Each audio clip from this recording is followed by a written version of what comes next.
صباح الخير اخوتي المشاهدين الكرام، من صبيحة يوم الجمعة وفي شارع المتنبي وتحديدا في باحة المركز الثقافي البغدادي. هناك جمعية العراقية لارتفاع ضغط الدم. نعم، مجموعة متطوعة تحاول أن تقدم منفعة للكثير من الأخوة المواطنين وخصوصا كبار السن من أمثالي للفحص. وبالضبط عملكم هنا. أولا السلام عليكم ورحمة الله وبركاته. شكرا لكم وتغطيتكم هذا نشاطنا. احنا الجمعية العراقية لارتفاع ضغط الدم متمثلة برئيسها الأستاذ الدكتور غازي فرحان الحجي، رئيس الجمعية العراقية لارتفاع ضغط الدم. جئنا هنا لتوعية المواطنين حول أهمية الحفاظ على صحتهم والسيطرة على ارتفاع ضغط الدم، لأن ارتفاع ضغط الدم يسبب مشاكل كثيرة للمواطن. أولها الجلطة الدماغية، نحن نركز على هذا الموضوع لأنه يسبب العوق الدائمي أو المؤقت للمواطن ويمنع حقه بالحياة الصحيحة. وثانيا يأثر عن العيون، عن النظر، يسبب مشاكل في النظر وشبكية، نعم، والكلية والأطراف.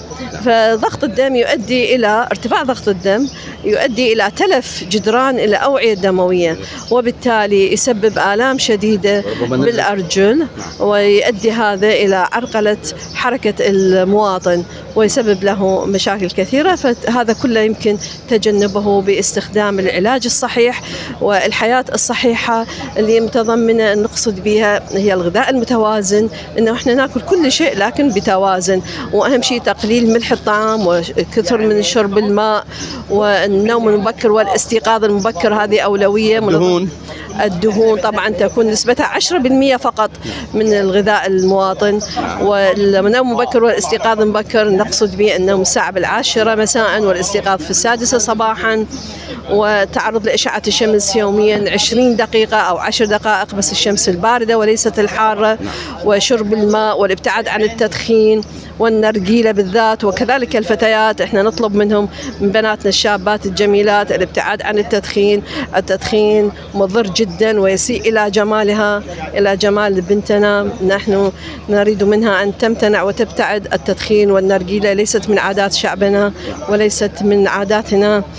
وكذلك نطلب من المواطنين الرياضة، فهي تعتبر أساسي جدا في الحفاظ. معالجة السكر إن كان الشخص مصاب بالسكر. طبعا السكر أيضا، السكر يعتبر مشكلة كبيرة جدا في جسم الإنسان.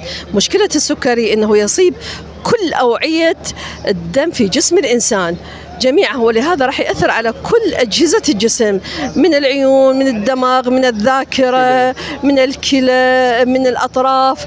جميع جسم يتأثر بمرض السكري والأعصاب، بالرغم أنه الالتزام بالحياة السهلة موضوع سهل جدا وليس فيه أي تعقيد، وبإمكان أي مواطن أنه يلتزم به. فهي المشكلة الموازنة. فبقدر الأخطار والضرر الجانبي يصيب المريض من هذه الأمراض اللي هي بالحقيقة بسيطة جدا والسيطرة عليها سهل جدا وغير مكلف. وكذلك يوجد في كل مناطقنا العيادات الشعبية التي تفحص المريض وتعطيه الدواء وبسعر 3000 دينار فقط، ومتوفرة للجميع ومتاحة للجميع. شكرا لكم ولجهدكم البناء ولأفراد المجموعة الكادر المتواجد اليوم في شارع المتنبي. نتمنى لكم التوفيق، ونتمنى أن تكون لديكم مساهمات أخرى وفي أماكن غير المتنبي إن شاء الله. شكرا جزيلا، أتمنى لكم التوفيق. شكرا. أستاذ